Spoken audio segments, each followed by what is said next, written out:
O mundo medieval antes das cruzadas.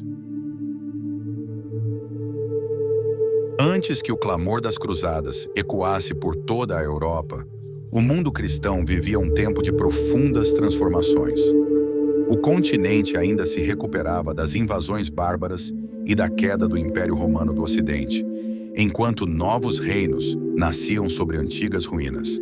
A fé cristã moldava a vida das pessoas, mas a instabilidade política e as ameaças externas desafiavam a unidade da Igreja e dos povos.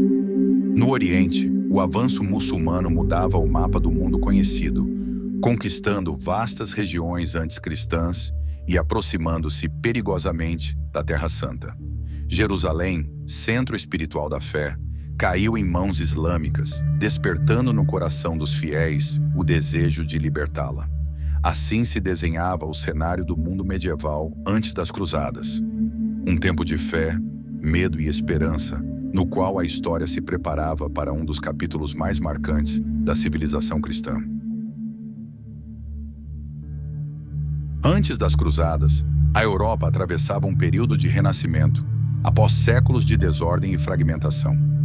Desde a queda do Império Romano do Ocidente, no século V, o continente havia mergulhado em instabilidade. Povos bárbaros ocuparam antigas províncias romanas. Novas monarquias surgiram e o poder se dividiu entre senhores feudais, reis e bispos.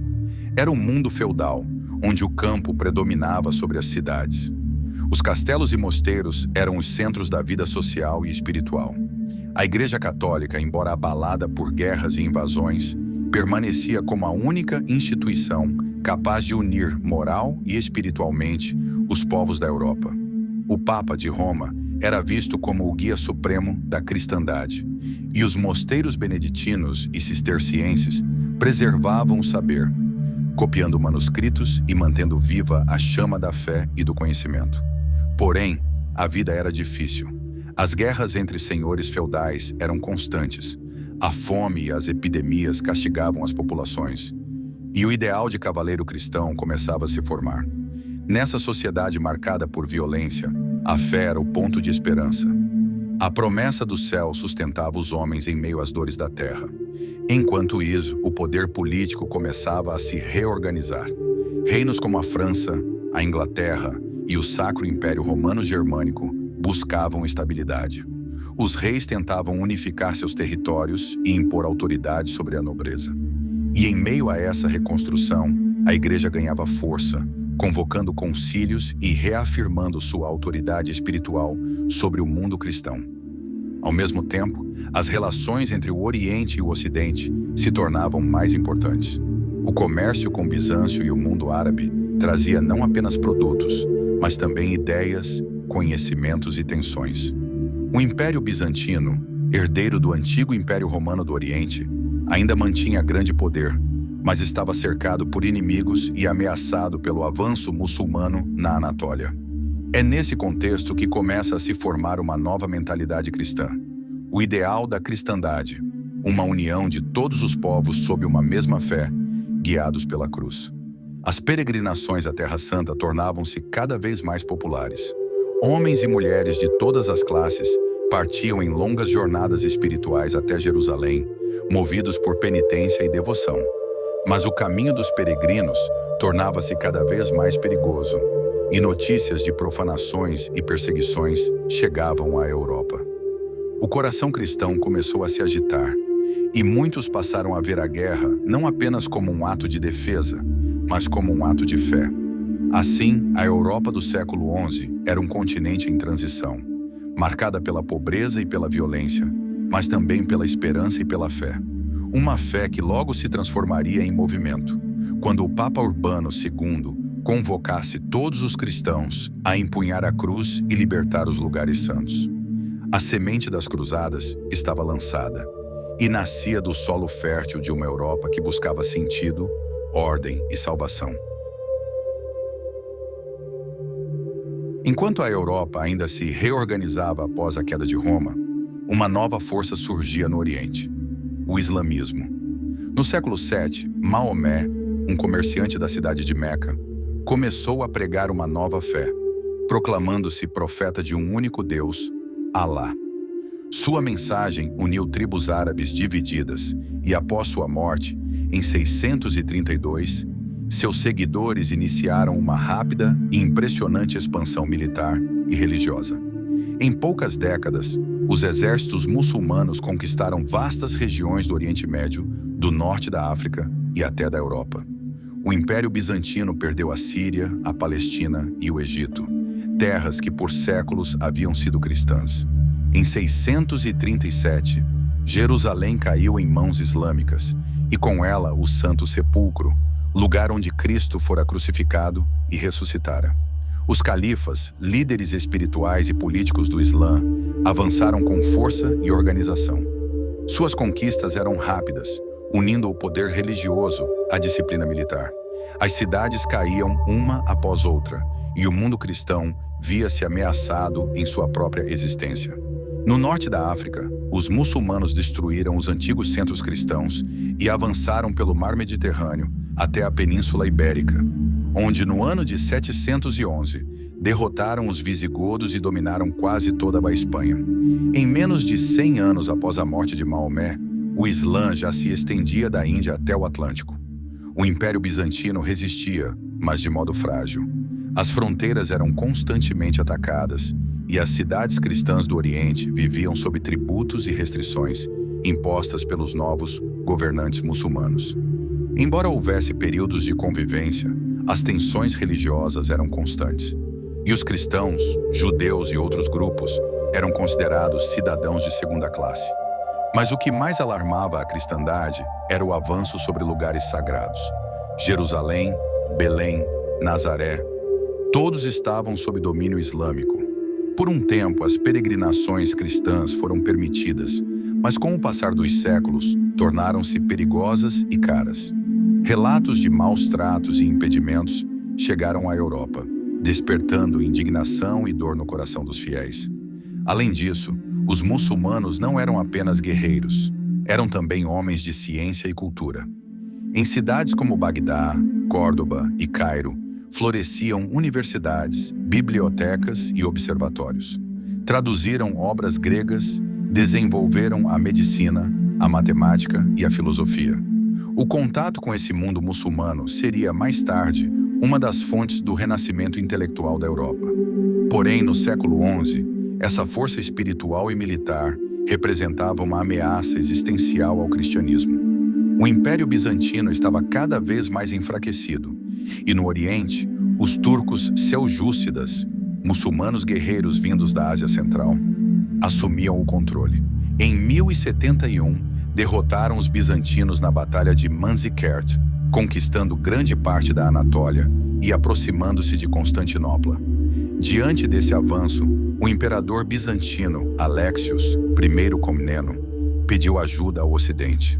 Sua súplica chegaria ao Papa Urbano II, que veria ali não apenas um pedido político, mas um chamado espiritual. Unir os cristãos do Oriente e do Ocidente em uma grande missão, libertar a Terra Santa do domínio muçulmano. Assim, o crescimento do Islã, iniciado com Maomé no deserto da Arábia, seria uma das causas diretas das cruzadas. A expansão muçulmana não apenas redesenhou o mapa do mundo antigo, mas acendeu no coração da cristandade o desejo de reconquistar o solo onde Jesus viveu, morreu e ressuscitou. A partir dessa tensão entre fé e poder, nascia o cenário que tornaria inevitável o grito de guerra que marcaria toda a Idade Média. Deus vult, Deus o quer. Entre todas as cidades do mundo, nenhuma tinha o significado espiritual de Jerusalém.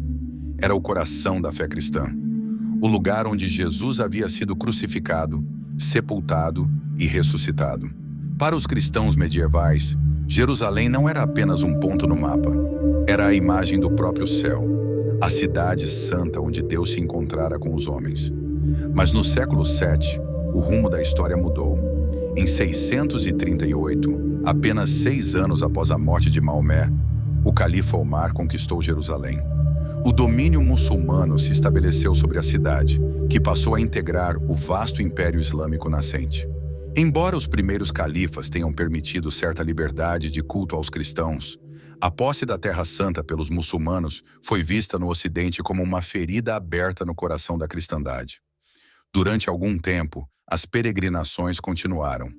Milhares de fiéis cruzavam mares e desertos para rezar no Santo Sepulcro, mesmo pagando pesados tributos. As crônicas da época falam de peregrinos pobres, cavaleiros penitentes e até reis que, descalços e vestidos de linho, caminhavam até os lugares santos para pedir perdão e salvação. No entanto, a situação piorou drasticamente no século XI, quando novos senhores muçulmanos, os turcos seljúcidas, tomaram o controle de Jerusalém. Diferentes dos árabes que antes dominavam a região, os seljúcidas eram guerreiros vindos da Ásia Central e professavam uma forma mais rígida do Islã. Sob seu domínio, os peregrinos cristãos começaram a sofrer perseguições, saques e humilhações. Muitos eram impedidos de entrar na Cidade Santa. Outros jamais retornavam de suas viagens. Relatos dessas atrocidades se espalharam pela Europa. Monges e pregadores falavam nos púlpitos sobre o sofrimento dos cristãos no Oriente, descrevendo as profanações dos santuários e o abandono dos lugares onde Cristo caminhara. A dor e a indignação cresceram no coração do povo, que via a queda de Jerusalém não apenas como uma tragédia política, mas como um escândalo espiritual. A notícia que mais abalou a cristandade foi a destruição do Santo Sepulcro, em 1009, ordenada pelo califa Al-Hakim, do Egito. O templo construído sobre o túmulo de Cristo foi demolido, e os poucos cristãos da região choraram ao ver reduzido a cinzas o maior símbolo de sua fé. Mesmo que, anos depois, o santuário tenha sido parcialmente reconstruído, o gesto havia deixado marcas profundas na memória do mundo cristão. Diante disso, o clamor por libertação começou a ecoar em toda a Europa. Reis, cavaleiros e camponeses viam Jerusalém como um dever sagrado a ser reconquistado. A Cidade Santa, que por séculos acolhera judeus, cristãos e muçulmanos, tornara-se agora o centro de uma disputa não apenas por território, mas por fé e salvação. Enquanto o Oriente mergulhava em conflitos entre diferentes dinastias islâmicas, o Ocidente via a oportunidade de reagir. O Papa e os líderes cristãos passaram a interpretar a perda de Jerusalém como um chamado de Deus, uma prova que exigia coragem e penitência. Libertar os lugares santos seria não apenas um ato de guerra, mas uma obra de redenção. A queda de Jerusalém, portanto, foi o estopim de um sentimento que se espalhou por toda a cristandade. Um sentimento que uniu povos, reis e camponeses sob um mesmo ideal: empunhar a cruz e reconquistar a cidade do Salvador. E assim, no final do século XI, quando o Papa Urbano II levantou a voz em Clermont, na França, e clamou: que os cristãos tomem a cruz e libertem Jerusalém. Aquele grito encontrou corações já inflamados há séculos de dor, fé e esperança. Jerusalém, símbolo da presença de Deus entre os homens, tornava-se o alvo sagrado de uma epopeia que mudaria a história do mundo cristão: as Cruzadas.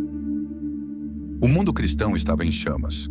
A Europa, unida pela fé, olhava para o Oriente com o coração apertado. Jerusalém, a cidade do Salvador, permanecia sob domínio muçulmano. Mas o tempo da espera estava chegando ao fim. Em 1095, na pequena cidade de Clermont, o Papa Urbano II ergueria a voz diante de multidões e lançaria um chamado que mudaria a história. Deus vult, Deus o quer.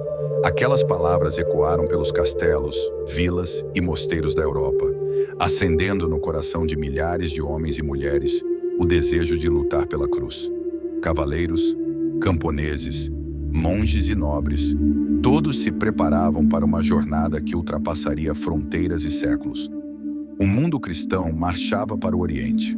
O sangue, a fé e a esperança iriam se misturar sob o mesmo estandarte: o da cruz de Cristo. Prepare-se para o próximo episódio da série As Cruzadas. A primeira cruzada, 1095 a 1099, o chamado do Papa, a marcha dos peregrinos e a conquista de Jerusalém. Se esta série está tocando o seu coração e te ajudando a conhecer mais da nossa história cristã, inscreva-se no canal e ative o sininho para não perder os próximos episódios. Aqui, revivemos a fé, a coragem e os milagres que marcaram o mundo medieval. Lembrando que a cruz de Cristo continua sendo o maior estandarte da nossa esperança. Deixe seu like, compartilhe com seus amigos e ajude esta missão a alcançar mais pessoas. Se puder, me siga também no nosso Instagram e no TikTok, @eclesiasalos, porque conhecer a história da igreja é defender a verdade da nossa fé. A verdade sobre as cruzadas.